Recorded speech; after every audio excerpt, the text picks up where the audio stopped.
Ok, bonjour tout le monde. Donc, je vais continuer avec les cours. Donc, on a deux créneaux ce matin.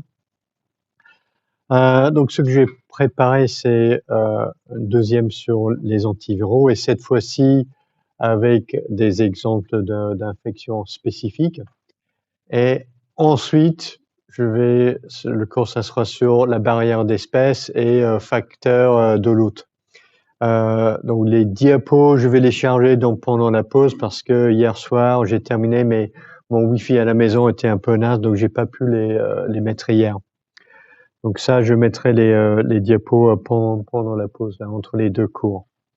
Et un peu comme la semaine dernière, il y aura pas tellement de questions interactives, mais ça sera pour l'année prochaine. J'étais un peu ric-rac pour la préparation, donc ça sera malheureusement que un cours magistral où c'est moi qui raconte la vérité incarnée et vous qui l'imbibez. Donc pour les thérapies antivirales, dans le cas de vraies infections virales, on va regarder 3 infections chroniques et 2 infections aiguës pour essayer de comprendre quels sont les enjeux et quels sont les buts de la thérapie et quels sont les problèmes auxquels on est confronté. Donc, pour chacune de ces infections, on aura quelques rappels sur le virus et l'infection parce que le génome du virus et ses mécanismes de réplication vont dicter ce que l'on peut utiliser comme cible thérapeutique ou cible pharmacologique. Donc on va faire rappel sur le virus et l'infection.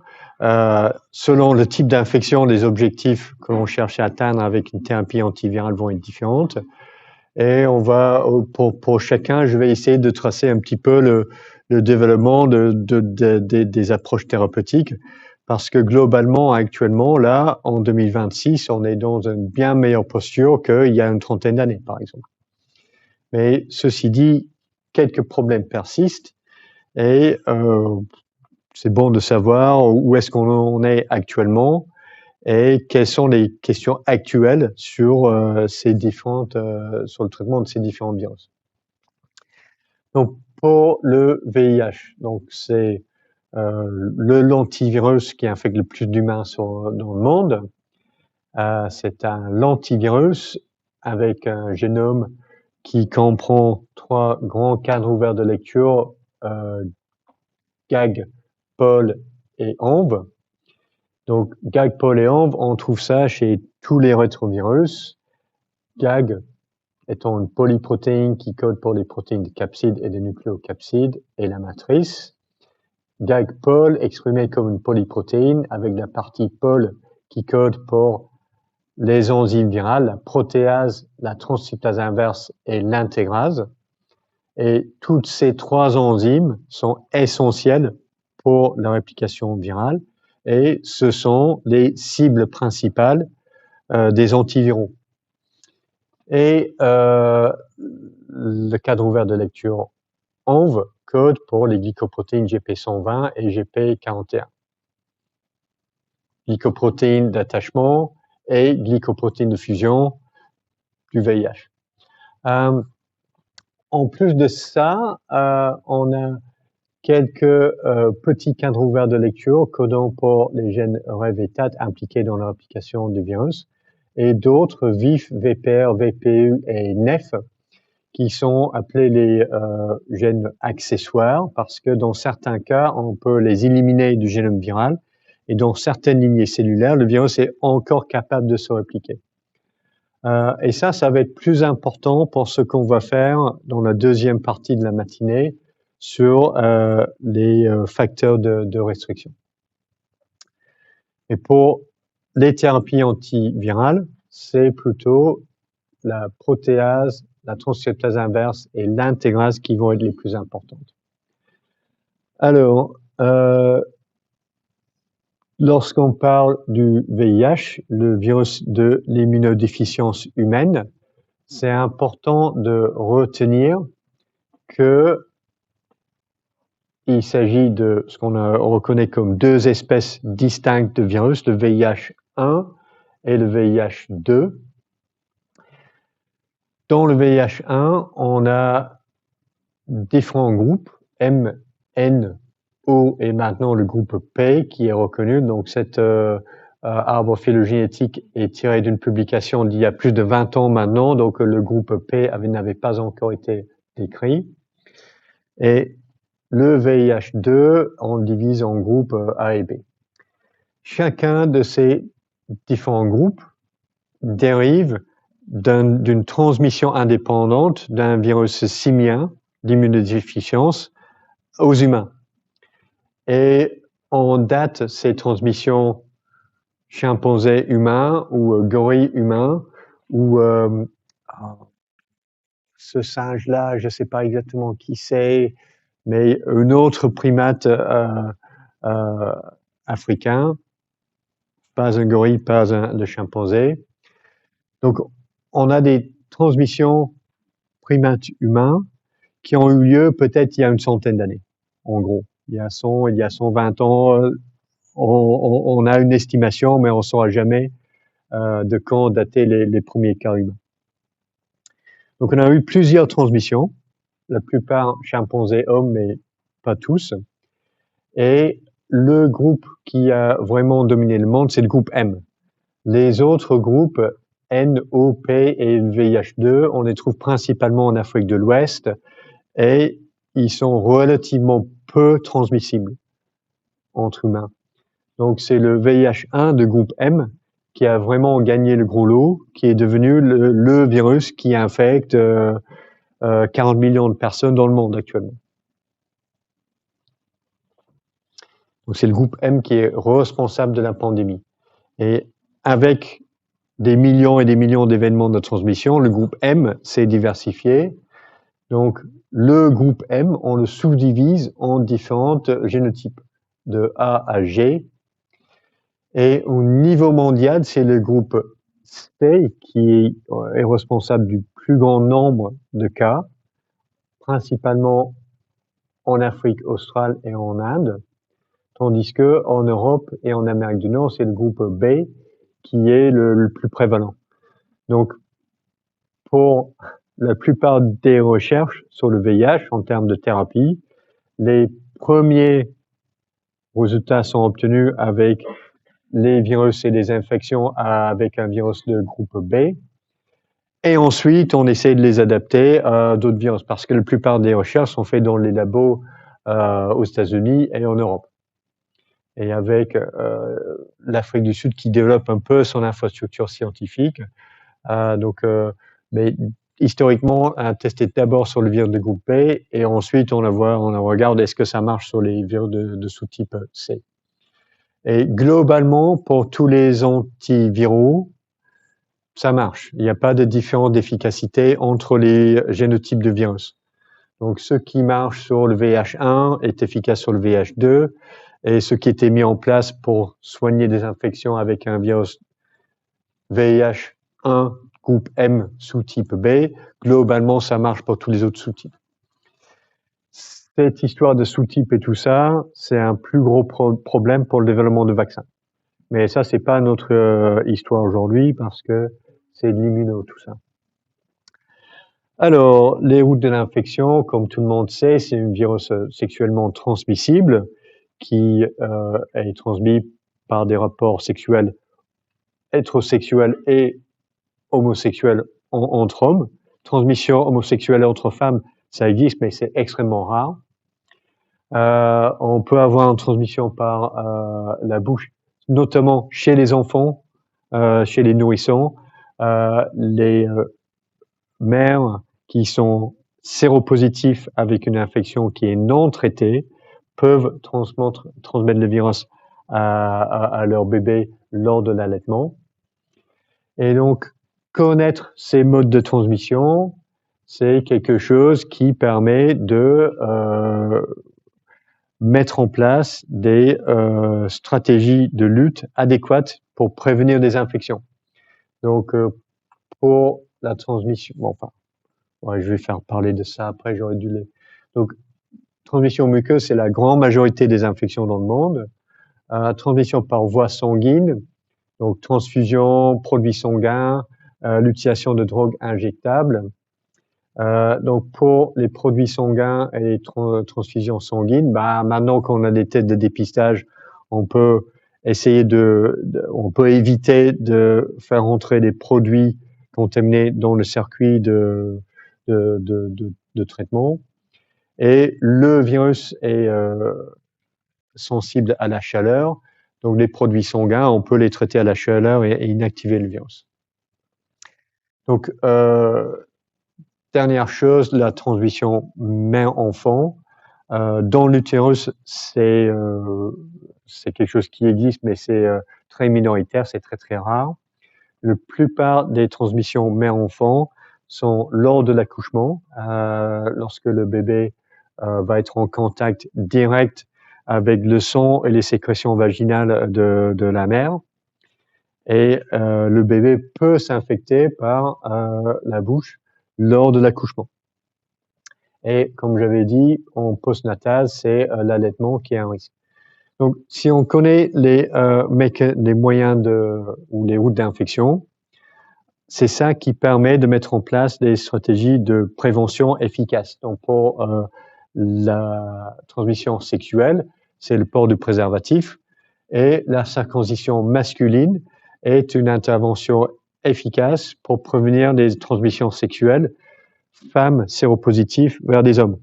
Donc, il y a une efficacité de prévention à peu près 50% dans les études qui ont comparé les cohortes de hommes hétérosexuels dans des relations sérodiscordantes, femmes séropositives, hommes séronégatifs. Il y a beaucoup plus d'événements de transmission si l'homme est non circoncis.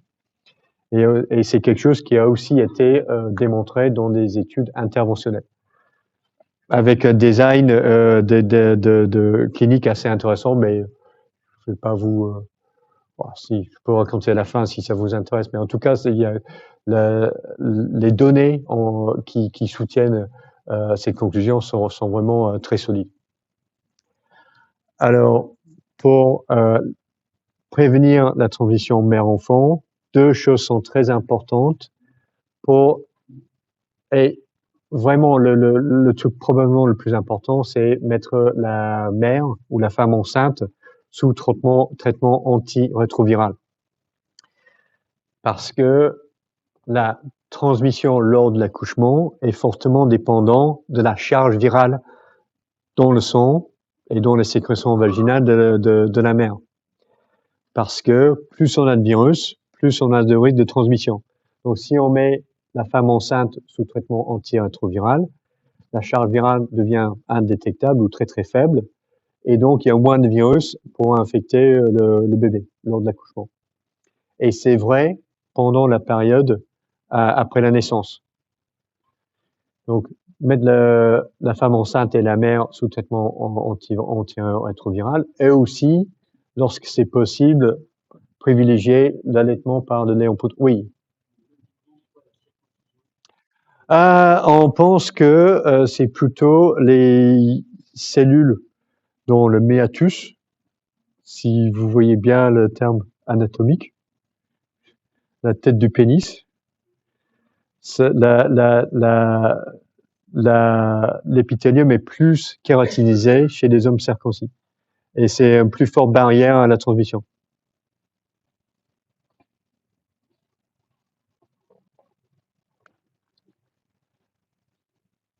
Ok, donc ça c'est le mode de donc la lutte contre la transmission, ça c'est basé sur la prévention. Pour la transmission par la voie sanguine, les produits sanguins, les donneurs, ça c'est assez bien contrôlé. Le problème, c'est les utilisateurs de drogues injectables, qui est une population souvent marginale. Des fois, ils utilisent la drogue, c'est dans l'illégalité, donc ils sont réticents à s'approcher, à rentrer dans les circuits où ils peuvent être condamnés et mis en prison. Mais une des moyens qui est important, c'est de mettre à disposition du matériel d'injection gratuit sont que la police va arriver et arrêter tout le monde pour possession et utilisation de drogue interdite. Parce que si les choses sont faites dans la clandestinité, il y a plus de risques que des gens vont partager du matériel et s'infecter les uns les autres. Alors, donc, ça c'est les modes de transmission. Si on est infecté par le VIH, on a cet fantastique schéma piqué sur Wikipédia, mais qui est assez bien fait, je dois avouer. Donc on a ici illustré en rouge la charge virale et en bleu le taux de lymphocytes T CDK+ dans le sang.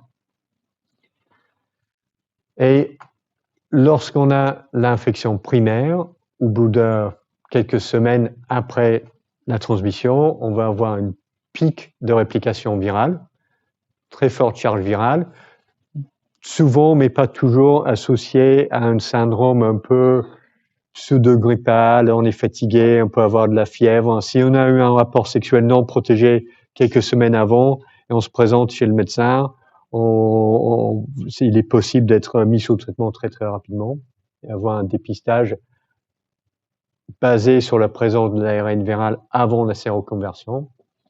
Ensuite, on a le pic de réplication virale, la réponse immune se met en place, donc la charge virale chute et atteint un niveau d'équilibre. Et en moyenne, on est sur 10 puissance 4, 10 000 copies par ml dans le sang, de nombre de copies d'ARN viral dans le sang.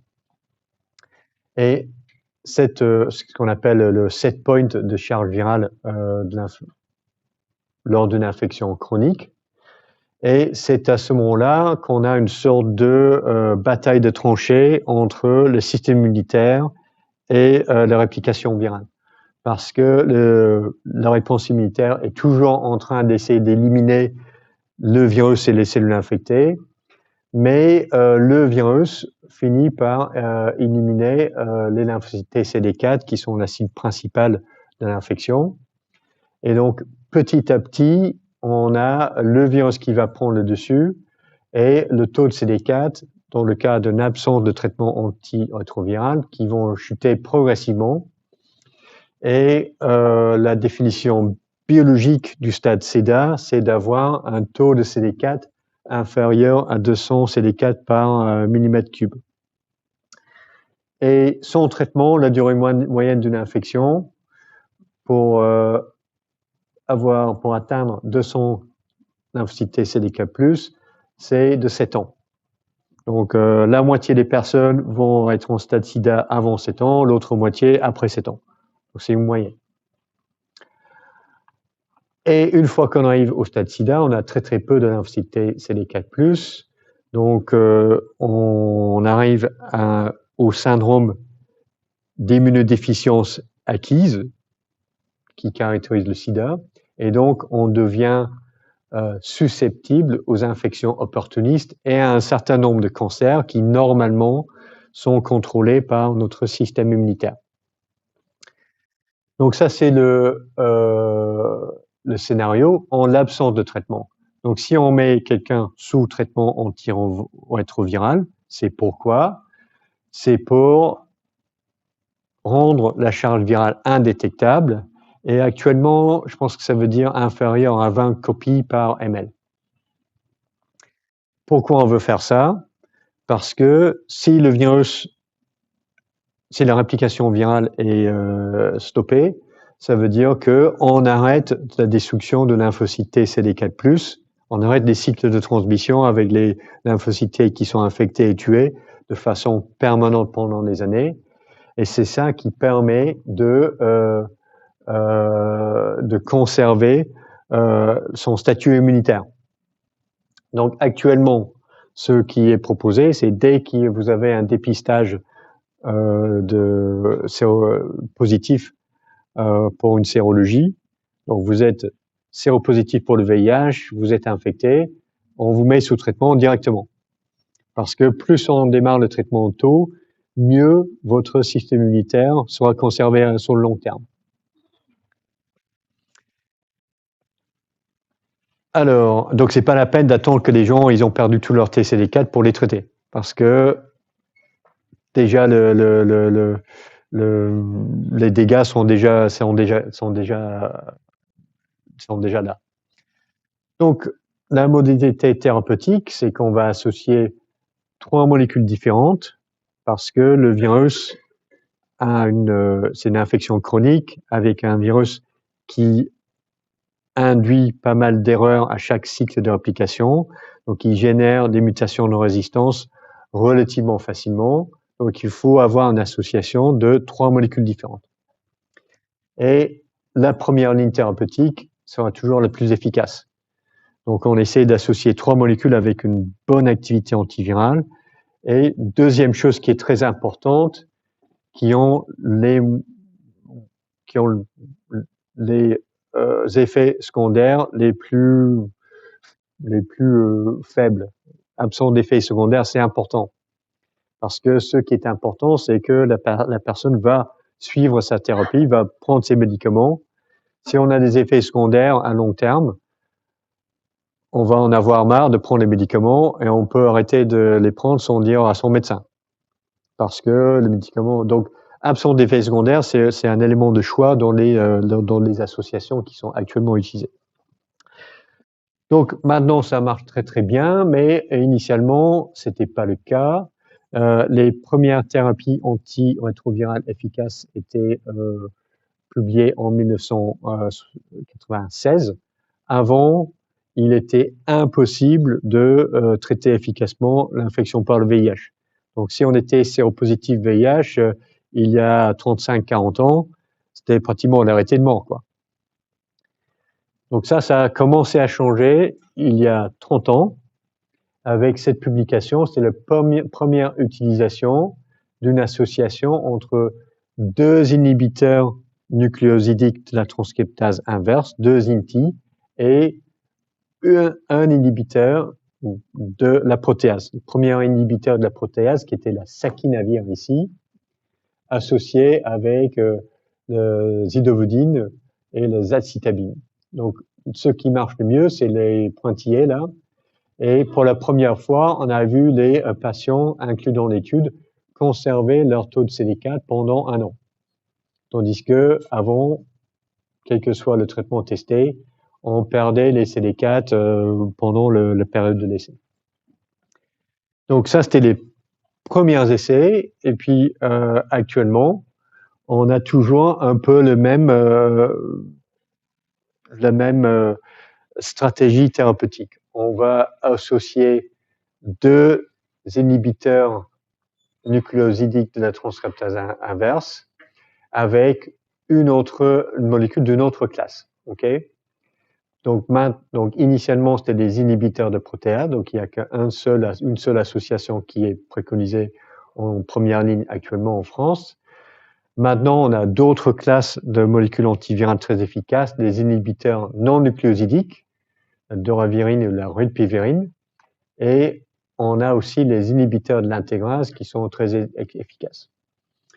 Donc, pour décoder le sens de ces différentes molécules, tout ce qui finit en tegravir, c'est un inhibiteur de l'intégrase. Donc, le dolutegravir, le raltegravir, inhibiteur d'intégrase. Quelque chose navir, ce sont les inhibiteurs de la protéase. Donc, le darunavir, c'est un inhibiteur de la protéase. Quelque chose virine, ce sont les INTI, les non-nuc. Donc, doravirine, rilpivirine, les inhibiteurs nucléosadiques. Et le reste, ce sont les inhibiteurs nucléosidiques. Alors, d'autres choses que l'on peut, et l'ensemble de ces traitements, les premières lignes, sont extrêmement efficaces. Vous prenez ça, vous prenez votre traitement tous les jours, votre charge virale, indétectable, en moins d'1 mois. Okay? Et vous restez sous traitement, le virus ne rebondit pas. Lorsque c'est écrit comme ça, je pense que c'est dans un seul comprimé. Vous avez un comprimé par jour et c'est bon, quoi. Donc, si moi je suis dépisté séropositif pour le VIH demain, je pense que j'aurais pas peur parce que je prends mon traitement et c'est bon, quoi. Je reste en bonne santé et je présente pas de risque de transmission aux gens autour de moi. Oui. Non, non, il n'y a pas de traitement adjuvant pour une immunothérapie. On initie le traitement tôt et on conserve la fonction immunitaire parce qu'on a empêché le virus de détruire le système immunitaire. Ça existe quand les gens découvrent leur séropositivité, ils sont malades, ils ont une toux persistante, ils ont des infections pulmonaires qui s'en vont pas. Ils vont aller consulter, le médecin leur prescrit, il écoute un petit peu le tableau clinique, où il ou elle prescrit un dépistage de VIH et on trouve séropositif 50 CD4. Et à ce moment-là, on met sous thérapie antirétrovirale. Je suis pas si près de ça, les actualités en immunothérapie anti-VIH pour connaître la prise en charge pour les patients dans ce cas. Donc je sais qu'il y a eu des essais historiquement avec l'IL-2, mais plus récemment, peut-être il y a 15 ans avec l'IL-7, même l'IL-15, mais je suis pas sûr qu'ils ont vraiment montré une efficacité clinique. Donc je pense que non, c'est pas dans les recommandations actuelles et je ne sais pas ce qu'il y a en recherche dans cette voie. Mais l'idée générale, c'est qu'on essaye de dépister les gens et ne pas arriver à cette étape-là. Mais il y en a toujours qui arrivent comme ça. La plupart des découvertes maintenant, c'est la plupart des stades SIDA maintenant en France, c'est des découvertes tardives de la séropositivité. Les gens, ils ont vécu avec le virus pendant des années, ils ne savaient même pas. Alors, quelque chose à raconter ici, là, sur ces tableaux. Donc, on a des associations de différentes molécules. Il y a deux choses qui reviennent toujours, enfin souvent. Donc, pour les inhibiteurs nucléosidiques, les NUC, on a souvent tenofovir, tenofovir, tenofovir, tenofovir, et on a souvent lamivudine ou entricitabine, qui sont les deux qui sont en association le plus fréquemment. Donc, l'amivudine, c'est la 3-TC et le entricitabine, c'est la FTC. Et pourquoi on les utilise, ceux-là? C'est grâce à leurs propriétés un peu particulières, c'est que toutes les deux ont exactement la même mutation de résistance, qui est une mutation sur le méthionine 184 de la transcriptase inverse. Et c'est un peu étonnant parce que une seule mutation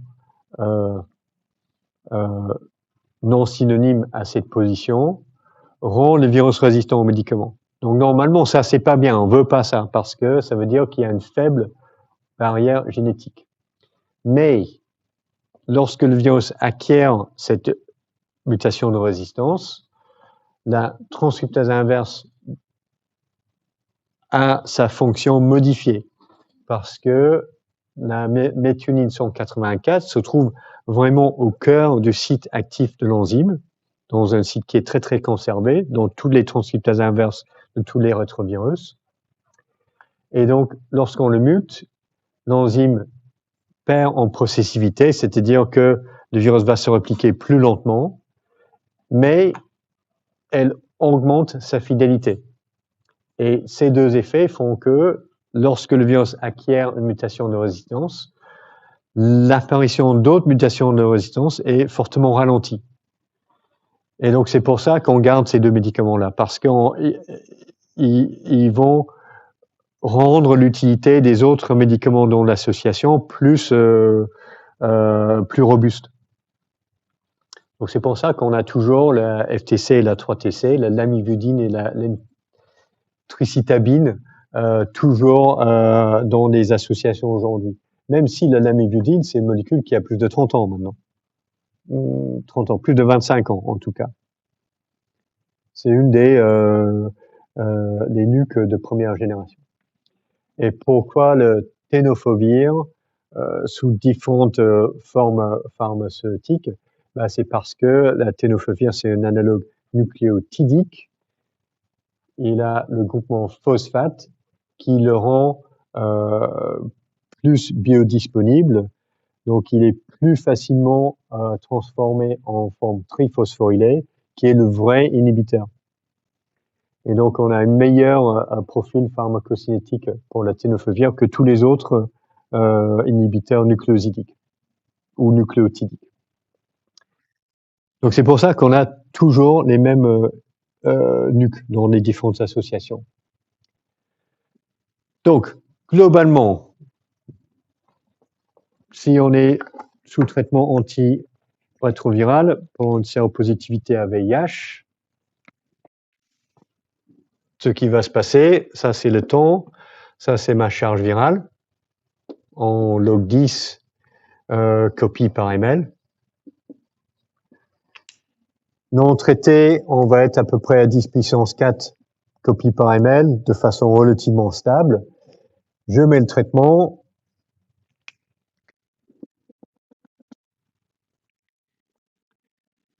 On va être indétectable. Donc là, je initie mon traitement. Et tant que je maintiens mon traitement, que je prends mes comprimés tous les jours, il y aura une suppression efficace et continue de la charge virale. Le problème, c'est que des gens, ils finissent par en avoir marre. Et ils peuvent avoir des effets secondaires des médicaments qui sont difficiles à supporter. Donc normalement, maintenant, les traitements actuels, c'est plus facile à supporter, mais les gens, peut-être un individu va avoir un effet, va trouver plus difficile que quelqu'un d'autre. Donc le gros problème, c'est si quelqu'un arrête son traitement. Ici, j'en ai marre, je sens que ça me rend fatigué tout le temps de prendre ces médicaments. Je dis ok, donc j'arrête. Et j'arrête. Ce qui va se passer, c'est tôt ou tard, je vais avoir un rebond viral. Pourquoi? Parce que j'ai le réservoir de cellules infectées de façon latente qui n'est pas éliminé par la thérapie. Donc, ces lymphocytes T mémoire infectés de façon latente ont une longue vie dans l'organisme.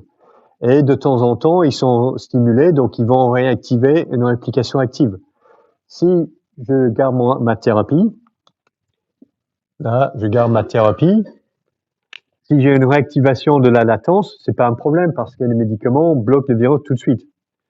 Mais si j'arrête mon traitement, certaines de mes lymphocytes T infectés de façon latente vont être réactivées et je vais avoir un rebond de la charge virale. C'est inévitable, c'est pratiquement chez tout le monde. Pas forcément chez tout le monde, mais chez plus de 99% des personnes sous traitement, on va avoir toujours un rebond si on a de la thérapie. Oui. Oui, mais c'est dans les problématiques actuelles. Donc, un des trucs, c'est maintenir des gens sous thérapie et que ce soit plus supportable pour eux. Donc ça, c'est la simplification thérapeutique. Donc si on est indétectable pendant 2 ou 3 ans, 5 ans ou quelque chose comme ça, on peut avoir une thérapie qui est allégée qui descend de 3 molécules à 2 molécules. Et ça restera encore efficace. Et ça peut être plus facile à supporter pour la personne qui prend le traitement. Et c'est ça la deuxième question. Si on veut guérir le VIH, l'infection par le VIH, il va falloir éliminer le réservoir de cellules infectées de façon latente. Et ça, pas une mince affaire. Donc, puisque la question a été lancée, il y a eu quelques observations démarrant peut-être il y a une quinzaine ou une vingtaine d'années maintenant de patients séropositifs pour le VIH sous traitement antirétroviral qui, le premier, on l'appelait le patient de Berlin. Donc, il a une leucémie et pour soigner sa leucémie, il a dû recevoir une greffe de cellules souches hématopoïétiques. Donc, on a, dans le régime de préconditionnement pour la greffe, il a eu son système immunitaire qui était totalement éliminé par le traitement anti-leucémique et le préconditionnement de la greffe de cellules souches hématopoïétiques. Et on lui a greffé des cellules souches hématopoïétiques d'un donneur qui était homozygote pour une mutation qui était délétée pour le gène CCR5, qui est un corécepteur essentiel pour le VIH. Donc, on a éliminé totalement les systèmes immunitaires de cet individu et on l'a remplacé avec un système hématopoïétique composé de cellules qui sont résistantes à l'infection. Après que sa greffe est prise, donc c'est bon pour lui, sa leucémie était bien soignée, on a arrêté sa thérapie anti-VIH et il a pas eu de rebond en charge virale. Donc il était guéri de son infection par le VIH. Et il y a plusieurs cas comme ça qui ont été décrits dans la littérature médicale. Mais c'est super lourd ça. Et on va pas soigner des dizaines de millions de personnes avec une thérapie cellulaire et génétique. Mais maintenant, les gens disent, ouais, ce qu'on peut faire, on prend les cellules souches hématopoïétiques autologues, on fait un CRISPR-Cas9 pour faire le KO de ce gène avec des cellules souches autologues et on va les réinfuser. On va réparer et rendre le système immunitaire de la personne résistant à l'infection. Donc ça existe, mais c'est pas applicable à grande échelle. Les autres trucs, c'est comment réveiller le réservoir latent avec des médicaments qui vont changer le réglage épigénétique de l'expression de l'ADN proviral. Donc il y a des recherches dans cette voie-là, mais voilà, personne n'a trouvé et prix Nobel pour la personne qui trouve. Ok, une autre utilisation de la thérapie antirétrovirale, c'est dans les stratégies de prophylaxie pré-exposition, la PrEP. Et l'idée, c'est que on va empêcher l'infection des personnes qui sont à risque. Et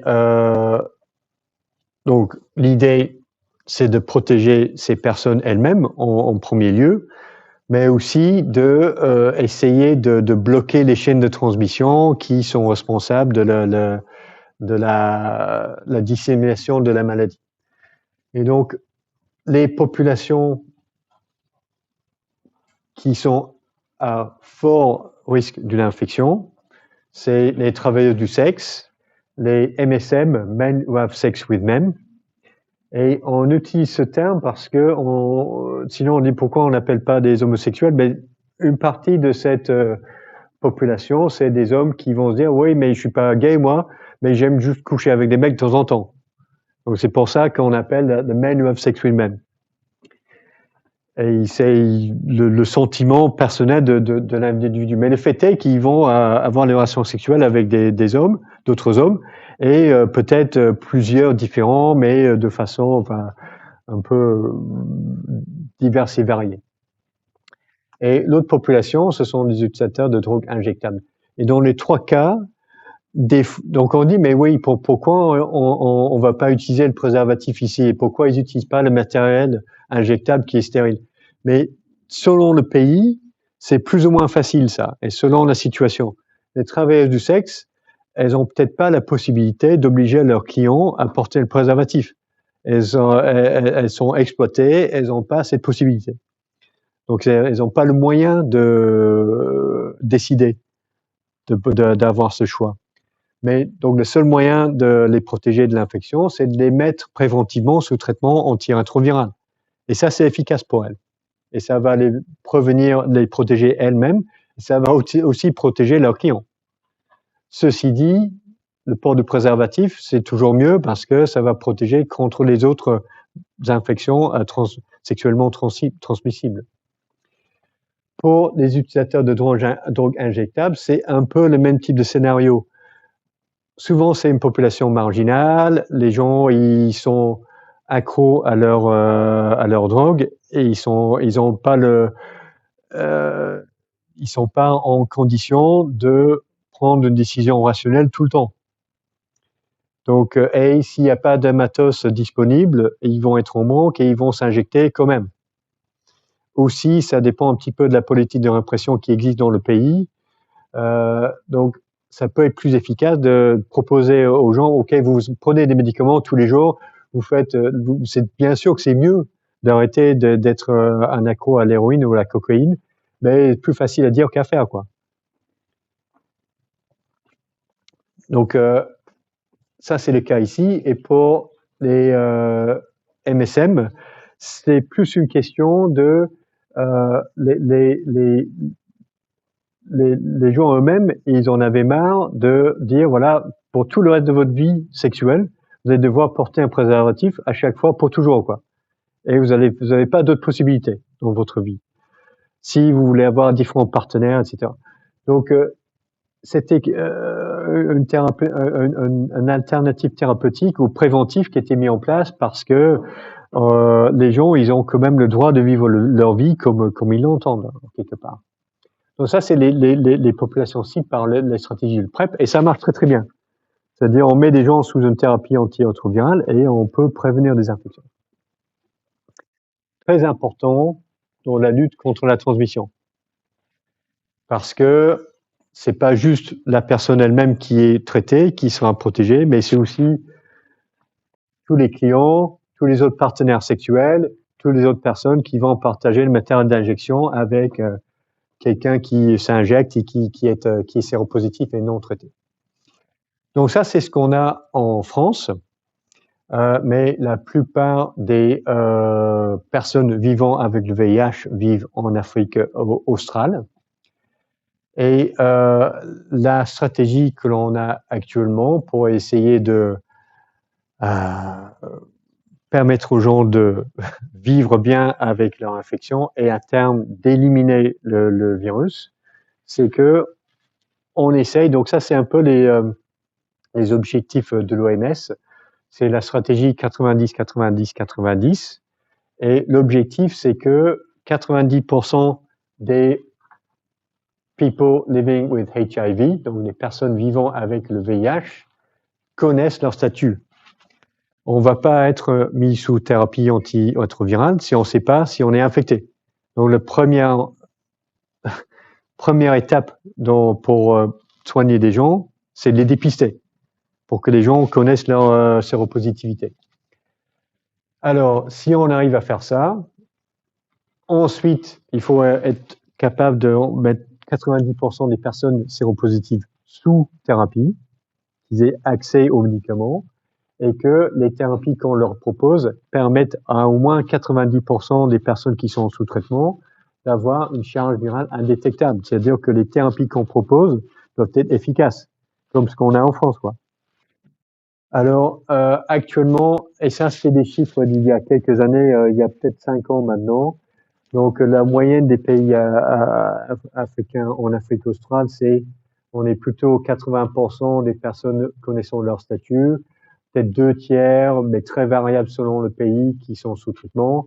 Et pareil, très très variable en efficacité des thérapies qui sont proposées. Alors, néanmoins, si on met en place ces objectifs et on les tient, on va réussir à fortement impacter la transmission et les dégâts provoqués par cette infection au niveau mondial. Et ça coûte de l'argent. Donc, entre 2010 et 2019, ça a coûté 52 milliards de dollars, dont facilement les 2/3 étaient financés par le gouvernement américain, le reste par d'autres pays donateurs, et les besoins pour les 25 prochaines années, c'est estimé entre 100 à 250 milliards de dollars selon l'objectif. Donc ça, c'était il y a peut-être 1 ou 2 ans, peut-être c'était atteignable, mais actuellement, que s'est-il passé depuis l'année dernière?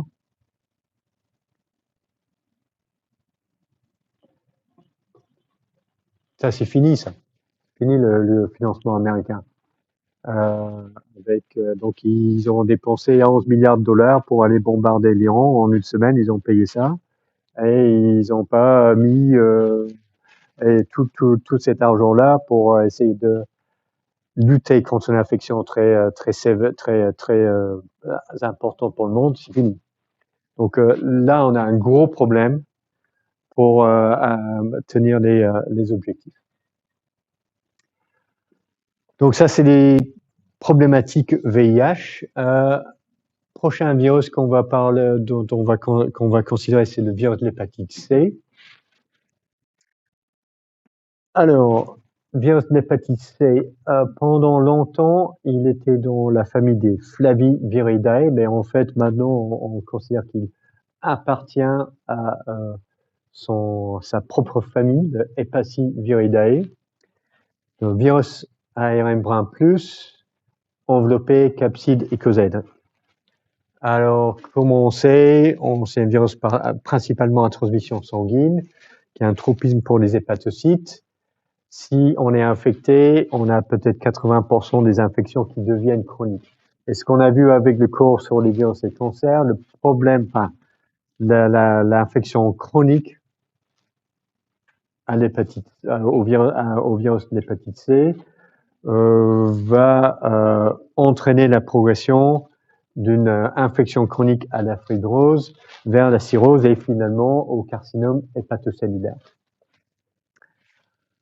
Alors, ce que l'on veut pour ici, c'est soigner les personnes malades pour éviter cette progression de leur hépatite chronique, pour prévenir le développement de ces cancers qui vont les tuer. Donc c'est ça l'objectif de la thérapie ici. Alors comment on va le faire? Donc si on regarde le génome, ce qui est exprimé initialement, c'est une polyprotéine. On a un seul cadre ouvert de lecture qui couvre pratiquement tous les ARN génomiques du virus. La polyprotéine virale va être clivée en protéines individuelles, principalement par la protéase virale NS3. L'ARN viral sera répliqué par l'ARN polymérase dépendant de l'ARN viral, la NS5B, et le virus va contourner les défenses cellulaires contre l'infection, notamment par la protéine non structurale NS5A. Donc, on a deux enzymes ici, la polymérase et la protéase virale, qui sont des cibles potentielles de médicaments antiviraux.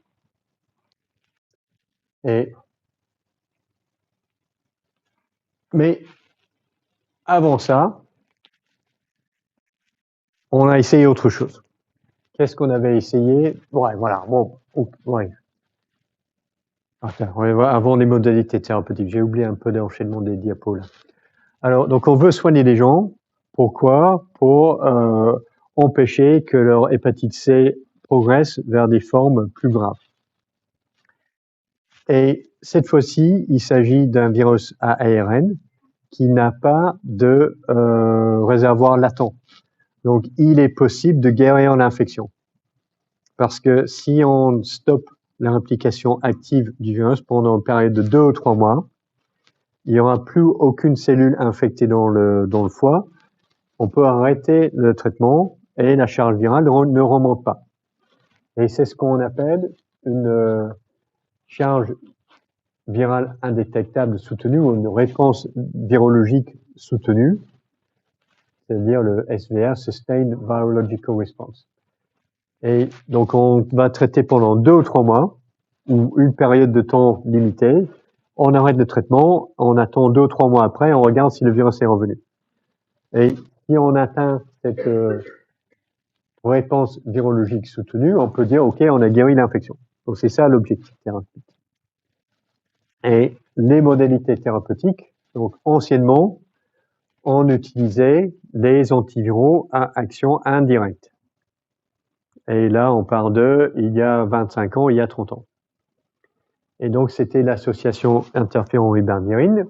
Et maintenant, ce qui a révolutionné la prise en charge de l'infection par l'hépatite C, c'était la disponibilité et l'efficacité des antiviraux à action directe.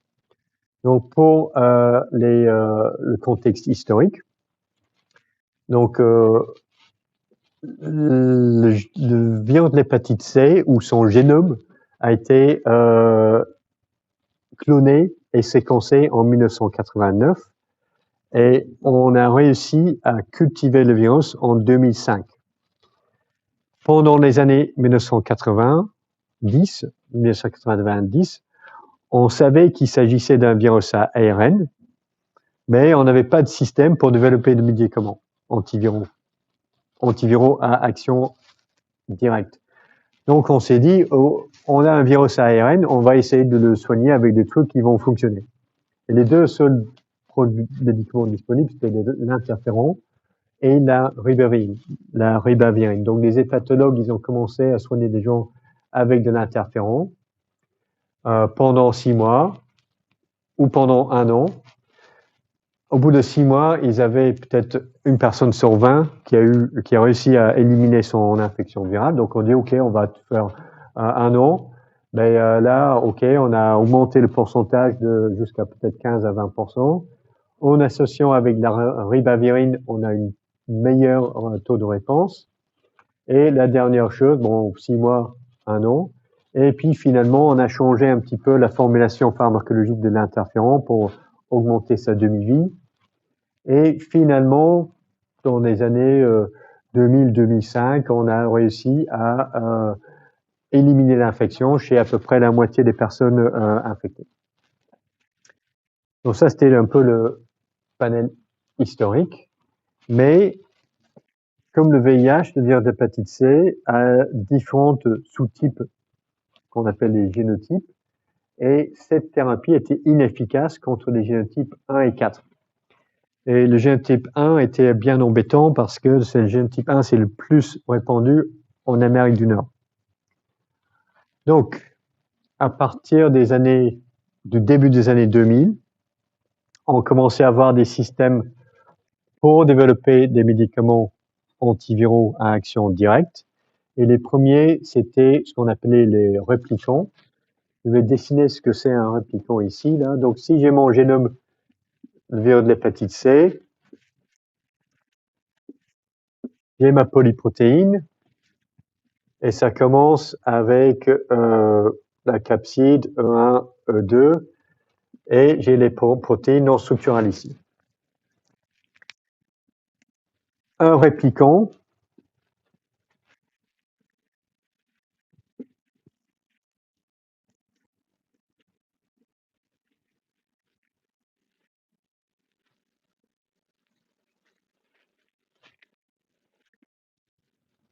c'est quelque chose comme ça. Donc, j'ai remplacé les parties du génome qui codent pour les protéines structurales par un gène rapporteur, comme la luciférase ou la GFP ou quelque chose comme ça, mais je garde la partie non structurale. Donc, j'ai la protéase, j'ai l'ARN polymérase. Donc, cette molécule d'ARN peut se répliquer. D'accord? Donc, si j'introduis cette molécule d'ARN dans une lignée de cellules hépatocytaires, elle peut se répliquer et je peux avoir une activité de luciférase. Mais ça serait dépendante de l'action des protéines non structurales du virus. J'ai besoin de l'ARN polymérase pour répliquer mon ARN. J'ai besoin de la protéase pour activer la luciférase, pour la libérer, pour le laisser actif. Donc, on avait des systèmes de réplicants avant qu'on avait le vrai virus qui se répliquait, qu'on a isolé en 2005 pour la première fois. Et donc, avec ce type de système, on pouvait mettre au point des médicaments ciblant la protéase ou la polymérase ou d'autres choses. Donc, on a commencé à développer les antiprotéases qui finissent toujours avec quelque chose prévir protéase. Et donc, on a eu plusieurs molécules qui ont été développées et qui commencent à être testées en essai clinique à partir de 2005-2006. Et donc, ça, c'est la Tenofovir, il me semble, en monothérapie. Donc, ça, c'est la charge virale. Et ça, c'est le nombre de jours de traitement. Donc, le groupe témoin, la charge virale reste constante. Une semaine de traitement en monothérapie, on a 1000 fois moins de charge virale dans le sang. Donc, super efficacité, mais on a des trucs qui commencent à monter, on a des résistances qui commencent à s'accumuler à partir de 2 semaines. Donc, si on ajoutait en combinaison avec l'interféron et de la ribavirine, et on mettait de la telaprevir, on avait un bien meilleur taux d'élimination du virus qu'avec la ribavirine et l'interféron tout seul. Donc, si on a pu faire ça, c'est que on avait des réplicants, on avait réussi à obtenir la structure en cristallographique de la protéase recombinante. Donc, les gens qui font de la biologie structurale et les études pharmacologiques de docking de petites molécules, ils ont pu modifier un petit peu la structure de leur médicament candidat pour améliorer l'affinité pour la protéase. Et on a eu des systèmes de culture cell pour essayer de faire tourner les réplicants.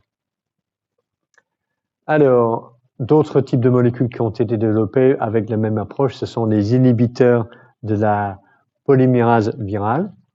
Donc ça, ce sont des molécules qui finissent en buvir, parce que la polymérase est codée par le gène NS non structural 5B, donc B, buvir. Donc on a des analogues nucléosidiques et des non-nucs, sofosbuvir, beclabuvir, dazabuvir, tous des inhibiteurs de la polymérase virale. La molécule qui est vraiment la star ici, c'est la sofosbuvir, que j'ai appelée la molécule à 11 milliards de dollars, parce que c'était développé par des universitaires, dans des universités en Géorgie, aux États-Unis. Et ces scientifiques, ils ont fait un start-up pour développer leur molécule. Et donc, le start-up est de démontrer l'efficacité. Et ensuite, c'était tellement prometteur que Gilead a acheté la boîte pour 11 milliards de dollars. Donc, les gens qui ont lancé cette boîte-là, ils ont bien géré leur affaire. Alors, la sofosbuvir, comment ça marche le sofosbuvir? Donc, la molécule active est celle-ci. Donc, c'est une analogue de l'uridyle triphosphate. Donc, ça, c'est l'uridyle. Le ribose ici est la partie triphosphate. La molécule qui est donnée comme médicament, c'est ça. Et avec le clivage de ces groupes ici par des enzymes cellulaires, on génère le nucléotide monophosphate, qui a une bonne biodisponibilité. C'est une analogue nucléotidique. Donc, c'est une des raisons pour lesquelles ça marche. L'autre truc qui est intéressant ici, que j'espère que tout le monde a remarqué, c'est que là, on a notre base azotée. Là, on a notre cycle de ribose. Et ce qui est inhabituel ici, c'est que c'est pas le groupement hydroxyle en position 3' qui est substitué. Sur les inhibiteurs nucléosidiques, nucléotidiques anti-VIH, on va regarder ça.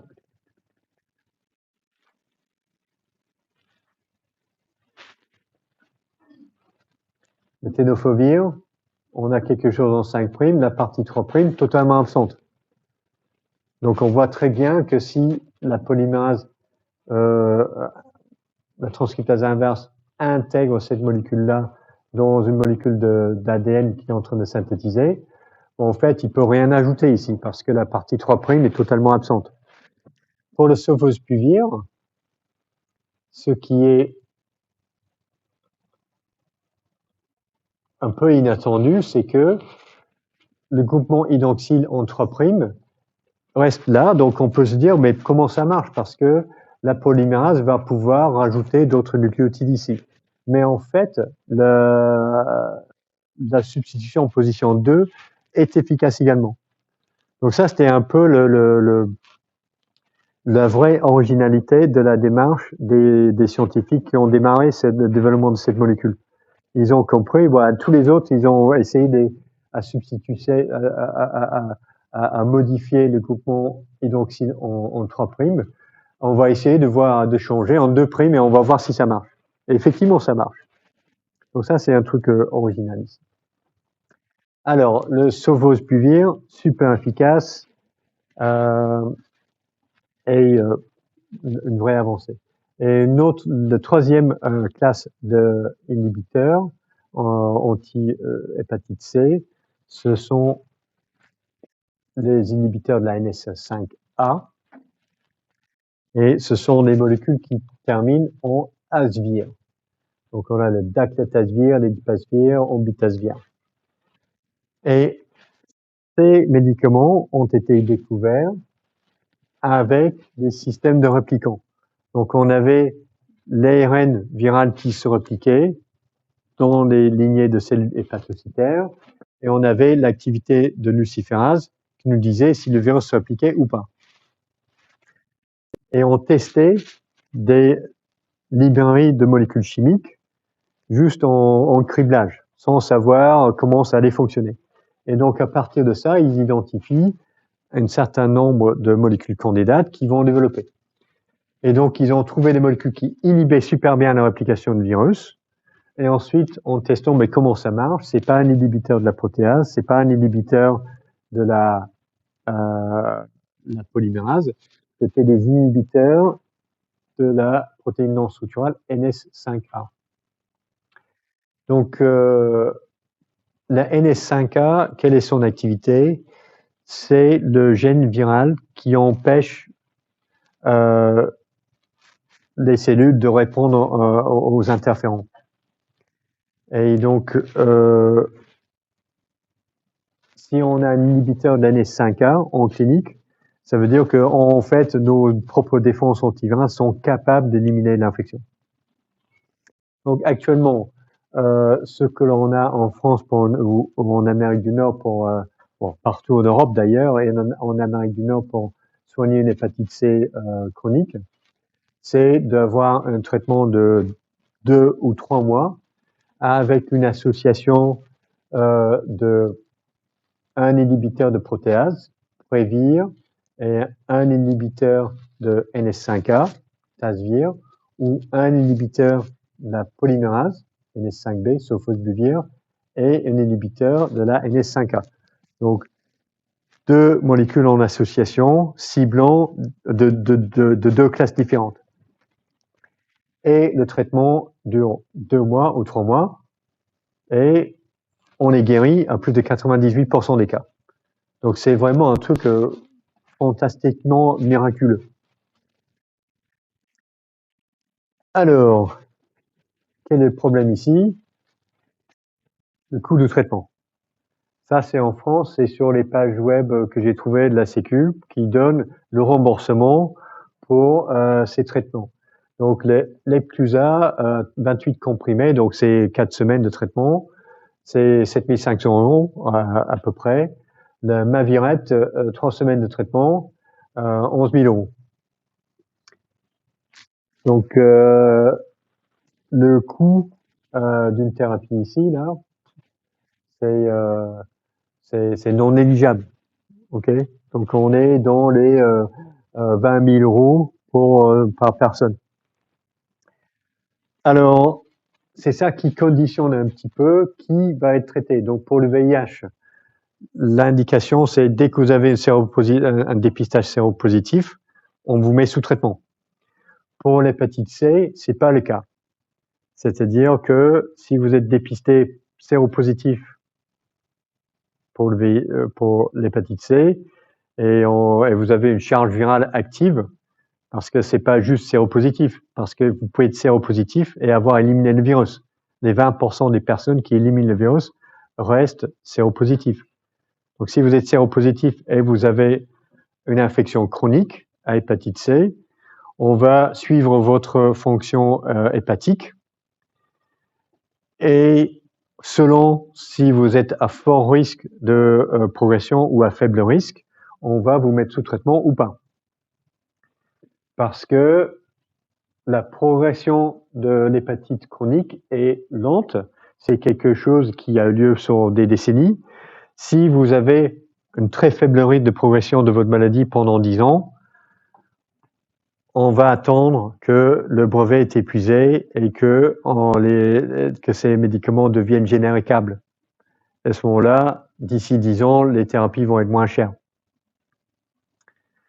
Donc, mais pour les personnes qui ont une hépatite C chronique avancée avec un fort risque de développement de cirrhose ou de cancer, ça vaut la peine de les mettre sous thérapie parce que c'est vachement moins cher qu'une greffe de foie.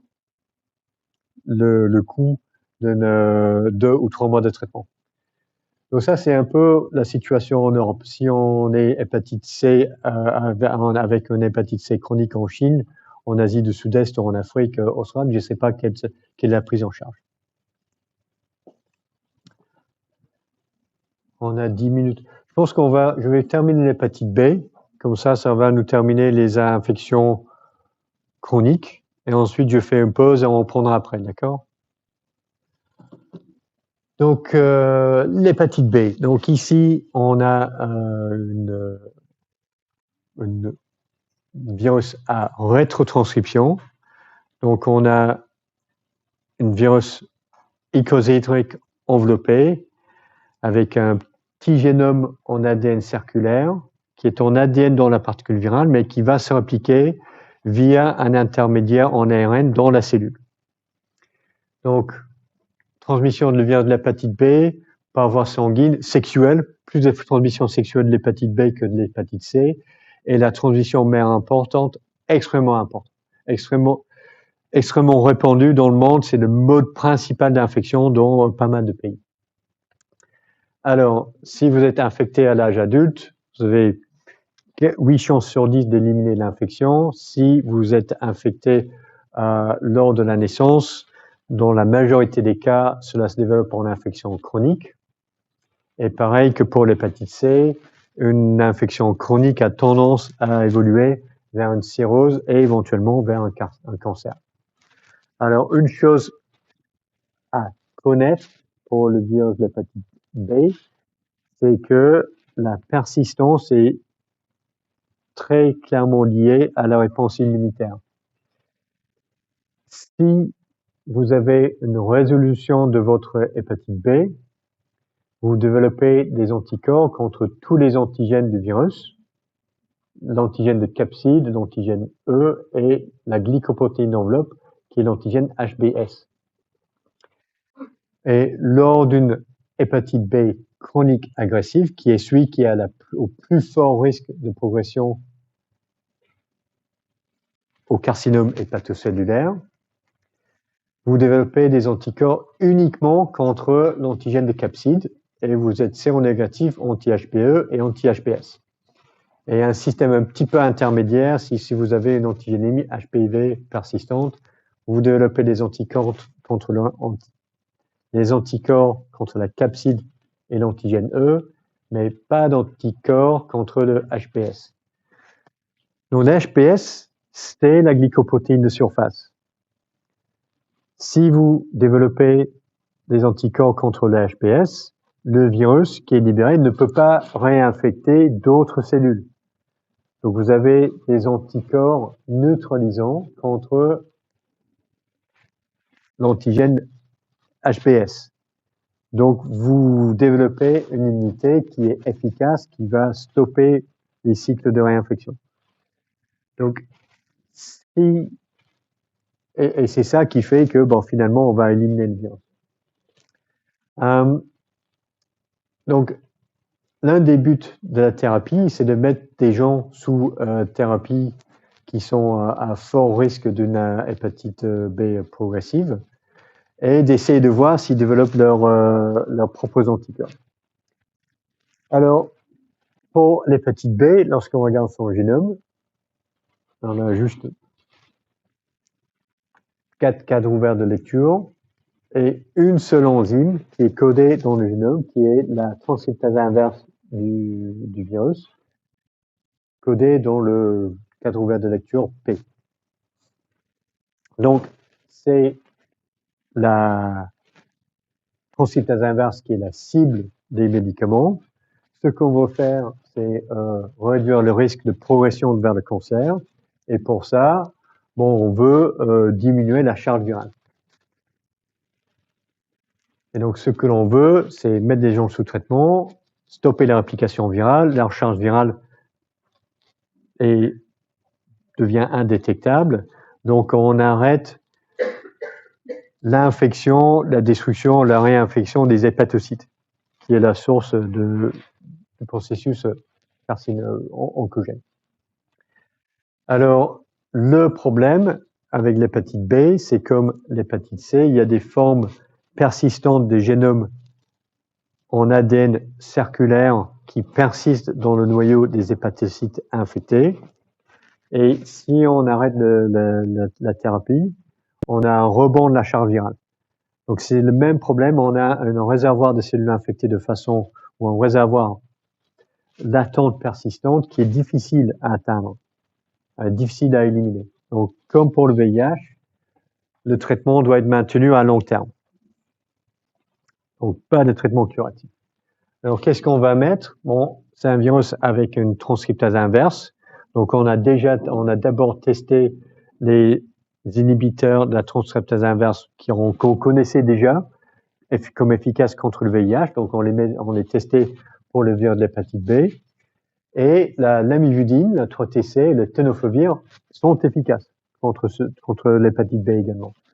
Et on a également développé des inhibiteurs de la transcriptase inverse spécifiques à l'hépatite B.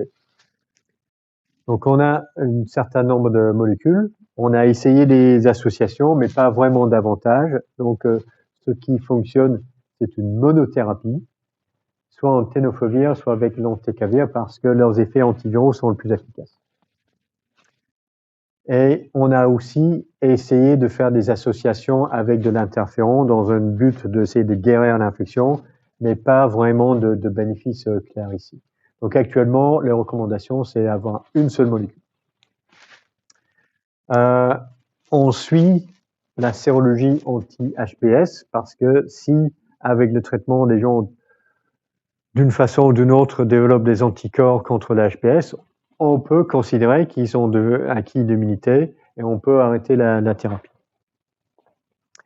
Alors, une des questions ici, c'est que comment se fait-il qu'on peut utiliser une monothérapie ici? Une seule molécule contre un virus qui utilise un transcriptase inverse pour sa réplication et cette transcriptase inverse a un taux d'erreur important.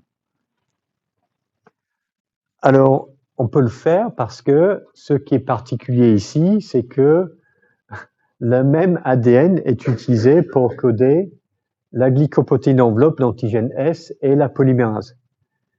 Et donc, le virus, s'il veut intégrer une mutation de résistance ici dans la transcriptase inverse, mais en fait, cette mutation-là va avoir un impact sur la glycoprotéine de surface de l'antigène S. Donc, c'est parce qu'il a un tout petit génome que le virus, il va se retrouver coincé. Donc, on a une contrainte fonctionnelle qui est importante. Ce qui n'est pas le cas pour le VIH parce que les mutations ici, sur la transcriptase inverse, l'intégration de la protéase, ben, ça ne touche pas d'autres gènes viraux. Et donc, ces gènes-là peuvent muter et c'est plus facile d'acquérir une résistance pour le VIH que pour le virus de l'hépatite B. Ok, donc globalement pour ça, et après on fait une petite pause. Bien là. Quelles sont les problématiques actuelles? Donc pour le VIH et pour le virus d'hépatite B, le gros problème c'est la persistance, le réservoir latent, et la prochaine étape pour l'avenir, je pense, des thérapies antivirales ici, c'est de rechercher des traitements curatifs. C'est quand même super dur. Il va avoir un côté virologie. Il y aura probablement aussi un côté recherche en immunologie, surtout pour le virus de l'hépatite B, parce que on est confronté à un phénomène de tolérance immunologique vis-à-vis de l'antigène HBS chez les patients avec une hépatite B chronique. Parce qu'on sait qu'un vaccin efficace existe contre l'hépatite B, c'est l'antigène HBS recombinante produit en système de levure Et ça, c'est un vaccin efficace. Mais si on donne le vaccin aux patients avec une hépatite B chronique, ils ne répondent pas. Il y a une vraie tolérance immunologique qui empêche le développement de ces anticorps neutralisants. Donc ça, pour moi, le traitement curatif hépatite B, ça passera par une meilleure compréhension de ce qui se passe sur le plan immunologique. Pour le VIH, vraiment super dur. Comment viser le réservoir latent qui est intégré dans le génome des cellules infectées? Super dur. Donc ça, c'est un peu l'épigénétique, des trucs comme ça. VIH, bon, on peut gérer mieux avec un traitement de maintenance simplifié.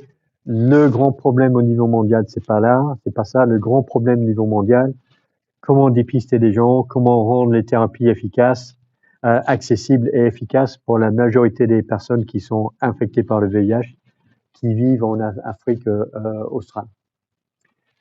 Pour le virus de l'hépatite C, c'est un exemple vraiment de la virologie fondamentale qui permet de guérir la maladie. Donc, on a fait un super boulot, virologie fondamentale, pharmacologie, tout ça, ça marche. Gros problème, c'est le coût des traitements. Donc, si le coût peut baisser un petit peu, bon, ben, on finira par éliminer le virus de l'hépatite C, je pense. Ça, c'est atteignable. VIH et hépatite B, beaucoup plus difficile. Ok, je vais m'arrêter là. On reprend vers 11h et puis on fait une ou deux infections aiguës et puis ensuite les facteurs de lutte. Et je mets les diapos sur ma doc là à l'instant.